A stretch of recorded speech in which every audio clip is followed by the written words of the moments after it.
আল্লামা ইবনে কাসির লিখেছেন আল বিদায়া ও নিহায়া, এই কিতাবের মধ্যে আলোচনা করেছেন দাজ্জাল শব্দের অর্থ হইল প্রতারণা, ধোঁকা দেওয়া, মিশিয়ে ফেলা। দাজ্জাল ওই আদম সন্তানকে বলেন যে আদম সন্তানকে শেষ জমানার মানুষের ঈমান পরীক্ষা করার জন্য আল্লাহ দুনিয়াতে প্রেরণ করবেন। ওই দাজ্জাল দ্বারা মানুষ প্রতারিত হবে, ওই দাজ্জাল মানুষদেরকে গুমরাহ করবে, পথভ্রষ্ট করবে। এই কারণে তার নাম রাখা হয়েছে দাজ্জাল। দাজ্জালের কারণে মানুষ প্রতারিত হবে, দাজ্জালের কারণে মানুষ ধোঁকার মধ্যে পড়বে। এই দাজ্জালের বাবাও আছে, মাও আছে। এই দাজ্জালের জন্ম হয়েছে ইহুদি বংশে। দাজ্জালের মা এবং বাবা বিবাহ হওয়ার পরে 30 বছরের ভিতরে তাদের কোনো সন্তানাদি নাই। 30 বছর গেছে, তাদের কোনো সন্তানাদি নাই। 30 বছরের পরে একটা সন্তান জন্ম হয়েছিল, এই সন্তানের নাম রাখা হয়েছে দাজ্জাল। দাজ্জালের জন্ম হয়ে গেছে। এই দাজ্জালের গুণাবলী হইল আল্লাহ তাআলা দাজ্জালকে এমন কিছু শক্তি দান করেছেন, দাজ্জাল মানুষদেরকে হত্যা করে আবার জীবিত করতে পারবে। দাজ্জালের কোথায় আসমান থেকে পানি অবতীর্ণ হবে, দাজ্জালের কোথায় জমিন থেকে ফসল উৎপন্ন হবে। দাজ্জালের সাথে থাকবে জান্নাত এবং জাহান্নাম। এই সমস্ত গুণাবলী দিয়া আল্লাহ জান্নাতকে তার শক্তি দিয়া মানুষকে, মানুষের ঈমানকে পরীক্ষা করবেন। সবার শেষে আল্লাহ তাআলা দাজ্জালকে তার সমস্ত শক্তি থেকে আল্লাহ রেহাই দিয়া সমস্ত শক্তি আল্লাহ তাআলার কাছে আল্লাহ ছিনাইয়া নিবেন। আল্লাহ বলবেন, ও দাজ্জাল, ঈসা নবীর অবতরণ হওয়ার পরে দাজ্জালের আর কোনো শক্তি থাকবে না, সকল শক্তি হয়ে যাবে একমাত্র আল্লাহ তাআলার কাছে। আল্লাহ ছাড়া আর কোনো জিনিসের শক্তি সামর্থ্য থাকবে না, দাজ্জালের শক্তি চলে যাবে। এখন আর ঈসা নবীর অবতরণ হওয়ার পরে ঈসা আলাইহিস সালাম দাজ্জালকে হত্যা করবেন, আর দাজ্জালের কোনো ক্ষমতা থাকবে না।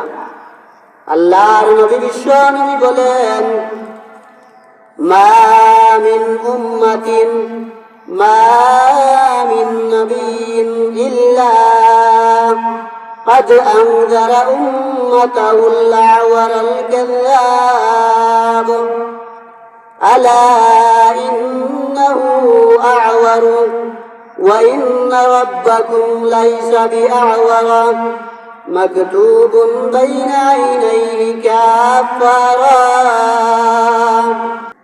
আল্লাহ নবী বিশ্ব নবী বলেন, প্রত্যেক নবীরা তার উম্মতদেরকে দাজ্জালের ভয় দেখিয়েছেন। সকল নবীরা তার উম্মতদেরকে দাজ্জালের ভয় দেখিয়েছেন। ও আমার উম্মতেরা, দাজ্জালের ফিতনা থেকে তোমরা হেফাজত হওয়ার জন্য আল্লাহর কাছে দোয়া চাইও। সাবধান সাবধান, দাজ্জাল হইল অন্ধ কানা। ওয়া ইন্না রাব্বাকুম লাইসা বিআওয়ারা, খবরদার তোমাদের মালিক আল্লাহ তাআলা কিন্তু অন্ধ নাই, কানা নাই। দাজ্জাল হইল কানা, দাজ্জাল হইল অন্ধ। মাকতুবুন বাইনা আইনাইহি কাফারা, দাজ্জালের দুই চোখের মধ্যখানে লেখা থাকবে কাফারা, অর্থাৎ দাজ্জাল কাফির। অন্য হাদিসের মধ্যে বিশ্বনবী সাল্লাল্লাহু আলাইহি ওয়াসাল্লাম বলেন, ইন্নাল্লাহা লা ইয়াখফা আলাইকুম ওয়া ইন্নাল্লাহা তাআলা লাইসা বিআওয়ারা ওয়া ইন্নাল মাসীহাদ দাজ্জালা আ'ওয়ারু আইনিল ইউমনা কান্না আইনাহু ইনাবাতুন তাফিয়া। বিশ্বনবী বলেন, ও আমার উম্মতেরা, আল্লাহ তাআলা কোন জিনিস গোপন রাখেন না। জানিয়ে রাখো, আল্লাহ তাআলা কিন্তু অন্ধ নাই। দাজ্জাল হইল অন্ধ, তার ডান চক্ষু কানা। দাজ্জালের আঙ্গুল হবে, দাজ্জালের চক্ষু হবে আঙ্গুরের মতো, ফুলা আঙ্গুরের মতো। দাজ্জালের যে ডান চক্ষু কানা, ওই চক্ষুটা হবে ফুলা আঙ্গুরের মতো। অন্য হাদিসে বিশ্বনবী বলেন, আদ-দাজ্জালু আওয়ারুল আইনিল ইউসরা জুফালুশ শা'রি মা'হু জান্নাতুহু ওয়া নারুহু ফানারুহু জান্নাতুন ওয়া জান্নাতুহু নার। এই হাদিসে বিশ্বনবী বলেন, দাজ্জালের বাম চক্ষু কানা, দাজ্জালের বাম চক্ষু হবে অন্ধ, দাজ্জালের চুল হবে অধিক চুল, দাজ্জালের সাথে থাকবে জান্নাত এবং জাহান্নাম। প্রকৃতপক্ষে দাজ্জালের জাহান্নাম হবে জান্নাত, প্রকৃতপক্ষে দাজ্জালের জাহান্নাম হবে জান্নাত। আগে হাদিসে গেছে দাজ্জালের বাম চক্ষু, ডান চক্ষু কানা, আর পরের হাদিসে হইল দাজ্জালের বাম চক্ষু কানা। এই হাদিসের সমাধান হইল, হয়তো দাজ্জালের ডান চক্ষু কানা থাকবে, নতুবা দাজ্জালের বাম চক্ষু কানা থাকবে। বিশ্বনবী তার উম্মতদেরকে দাজ্জালের ফিতনা থেকে হেফাজতের জন্য দোয়া করতে বলেছেন। আমরা আল্লাহর কাছে দাজ্জাল থেকে হেফাজত করে, দাজ্জাল থেকে হেফাজত হওয়ার জন্য, দাজ্জালের ফিতনা থেকে হেফাজত থাকার জন্য দোয়া করতে পারি। আল্লাহুম্মা ইন্নী আউযু বিকা মিন ফিতনাতিল মাসীহিদ দাজ্জাল।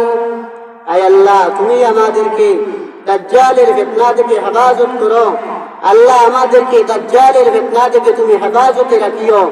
এই দোয়া আমরা আল্লাহ তাআলার কাছে সব সময় করব, দাজ্জালের ফিতনা যেন আমাদেরকে না পায়। কারণ দাজ্জাল মানুষদেরকে হত্যা করবে, আবার জীবিত করবে। দাজ্জাল মানুষদেরকে জান্নাত দেখাবে, জাহান্নাম দেখাবে। বেশিরভাগ মানুষ দাজ্জালের ফিতনা থেকে রেহাই পাবে না, তারা দাজ্জালের ফিতনায় পড়ে যাবে। কিন্তু প্রকৃত ঈমানদার যারা, তারা দাজ্জালকে দেখে চিনতে পারবে, তারা দাজ্জালকে বলবে তুই দাজ্জাল। আল্লাহ তাআলা যেন আমাদেরকে দাজ্জালের ফিতনা থেকে হেফাজত করুন। আমিন ওয়া আখিরু দাওয়ানা।